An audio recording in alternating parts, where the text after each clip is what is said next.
I became the boss, the owner, the CEO of Navy SEAL training. That was my mindset. And that's how you get through things. You immerse yourself in wherever it is, and you become that.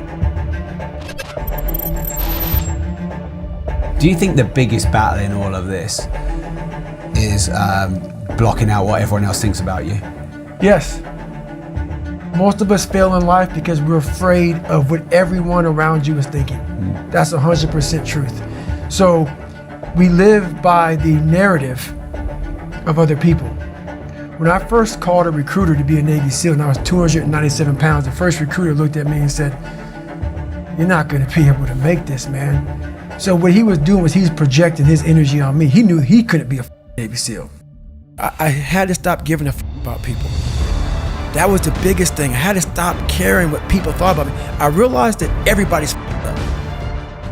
People, one thing you have to learn early in life, I didn't learn this till later on. I don't give a You can't care what anybody thinks about you. If I cared what people thought about me, you think I'd be yelling out here, doing a 105-pound ruck, talking shit? This is who I am. Find out who you are, whoever that may be, and own that and tell people to go themselves. I walked around, I put these people on a pedestal. Everybody was better than me. So I can't tell you anything about me because you're gonna judge me and I'm gonna feel even worse than what I am. What I realized, once I calmed my mind down and sat back and looked at how jacked up this world is, once you realize that you are not alone, everybody that's talking to you about how jacked up you are, only thing they've done better than you is they've hidden their f***ed up world better than you have. That's all they've done. So a lot of us who are negative people, all we do is project how we feel on other people. So what happens is that there's a lot of negative people walking around the planet Earth who are afraid to try. Because a lot of people are very negative in this world. So we are afraid to fail. Why? I told you, man. Shouldn't even tried it, dude. When I first called a recruiter to be a Navy SEAL and I was 297 pounds, I said, I'm gonna go be a Navy SEAL. And every recruiter, so there's a weight and height limit to get in the military. And I was 6'1" and 297.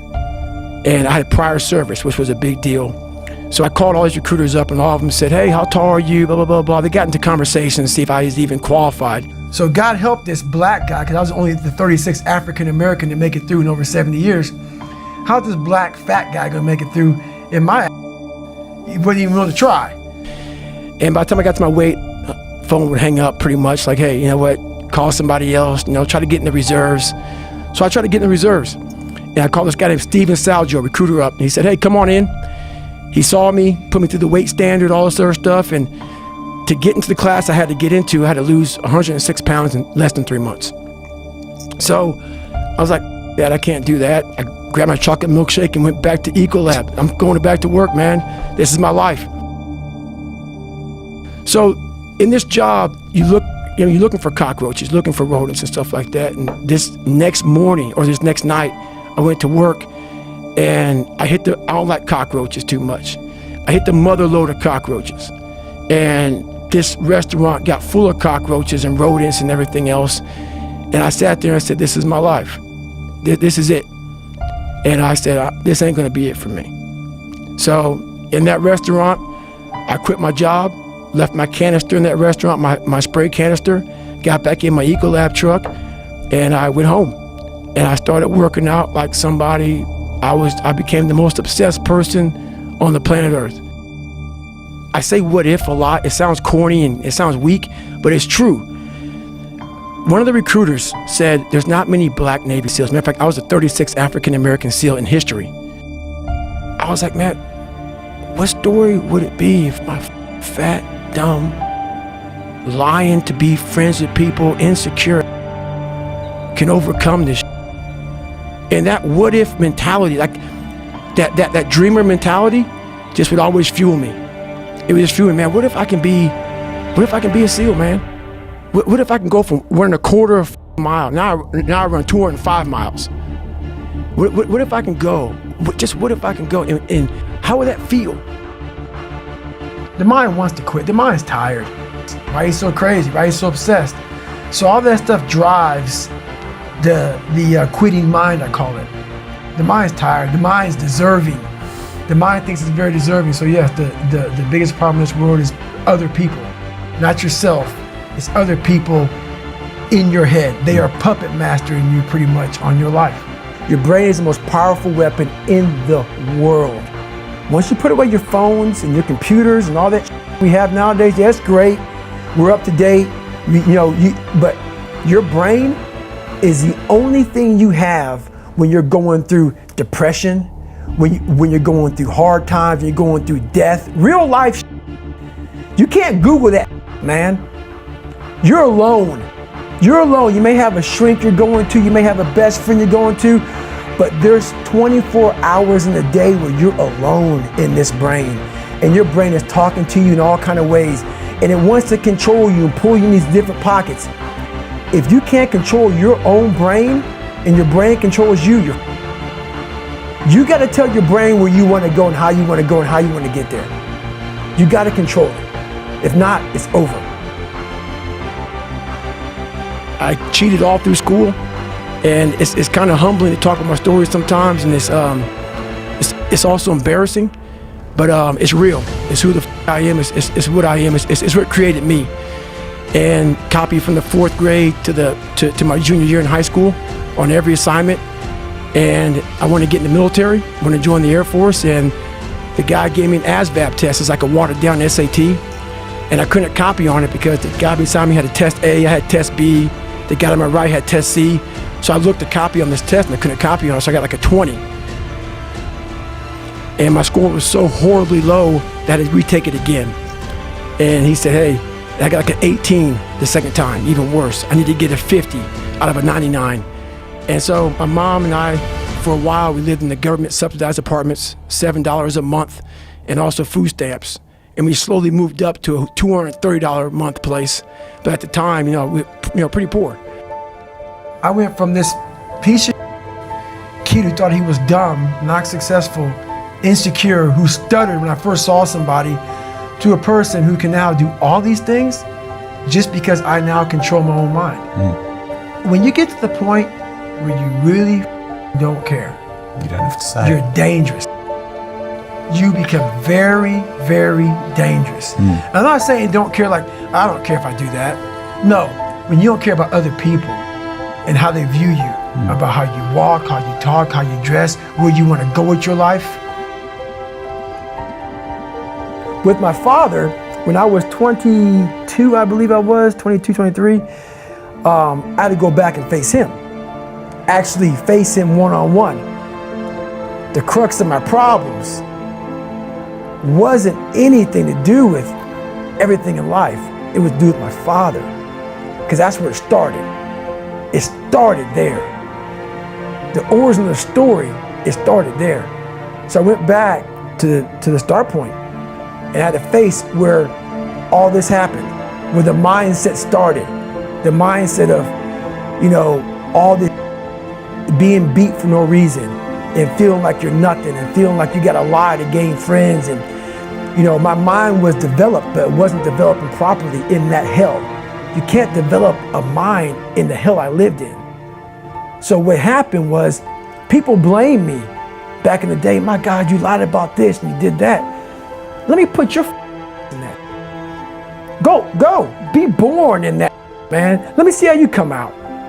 Let me see how secure in your foundation you are when you get beat for just doing nothing because he's drunk and he's mad at you. So you learn to survive, but surviving doesn't make you win. Surviving makes you a cockroach. It makes you just do that, survive. It makes you lie. How can I get through this? How can I get around this? Versus being a man and standing up for what you believe in. You're a coward, so you lie and you manipulate. But that's what those foundations, a lot of people are beat mentally, physically, spiritually, emotionally. So it makes you a coward. But then people blame you for how you act when you're 30 years old.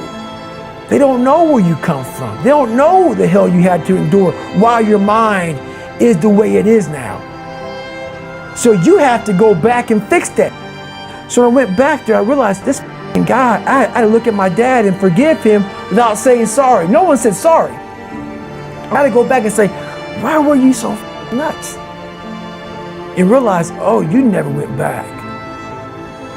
You never went back. And whatever you up while you beat on my mom, me, and my brother, you never went back. So you took all that on us. And therefore, that's how the generational goes on.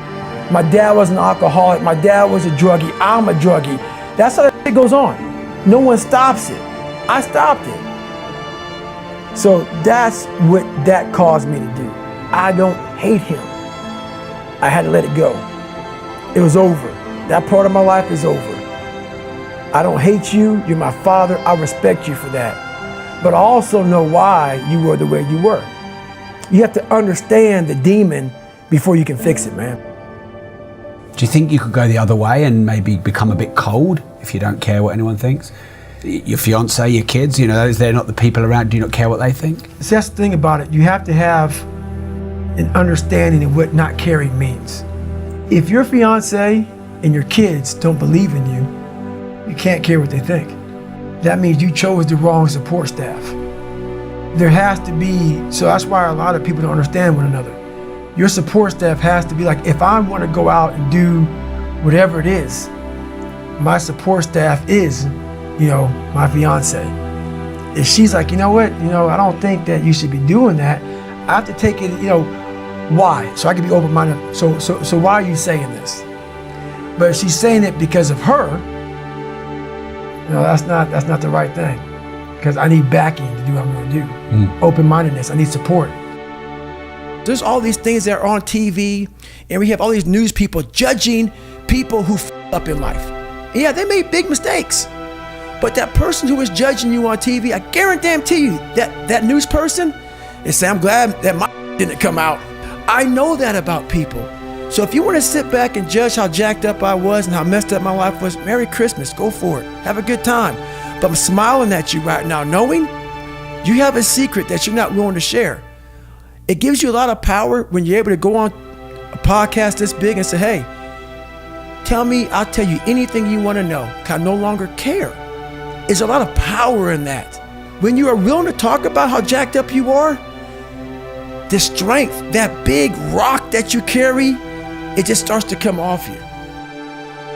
With success in life comes more haters. Don't make them hurt your feelings. Use them for fuel. Use them for energy. In times of need, put them on the mental Rolodex in your mind. And when you don't want to do, roll through your brain. Pull up that mother that you need. That person who said you couldn't do something. Weren't fast enough, good enough, smart enough, where the may be. Use them for energy. Instead of killing them with kindness, torture them with success. In life, we have to continue pushing past the odds. Use everything this world has to give you for fuel. Stay hard. I'm open-minded to the right people, but I don't respect a lot of people. Because how am I going to respect you if you're not grinding every day? Really going out there and grinding. But if I see you every day of your life trying to be better, every day going through all the wickets to be better, you got my attention. I respect you now. The real me is David Goggins. The real me is the guy looking at you right now saying, I don't want to be on this show right now because I used to stutter as a kid.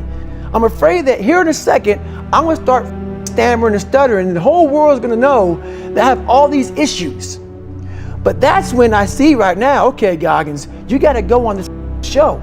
That's Goggins. Goggins is saying, okay, David Goggins, you're a punk. Life made you this way. We can't live like this. We can't live in fear. We can't live in judgment. We can't be afraid of what the people right now are looking at me saying about me. Goggins saying, all of you who don't like me, and that person then comes in. But you have to be David Goggins and say, man, I'm afraid of this. I stutter. I have these issues with reading and writing, and I'm fat and I'm insecure. You have to face that in that dark room. In that dark room is who you are. But in that dark room is where you have to create another human being that walks out of that dark room to face who you are. That's Goggins.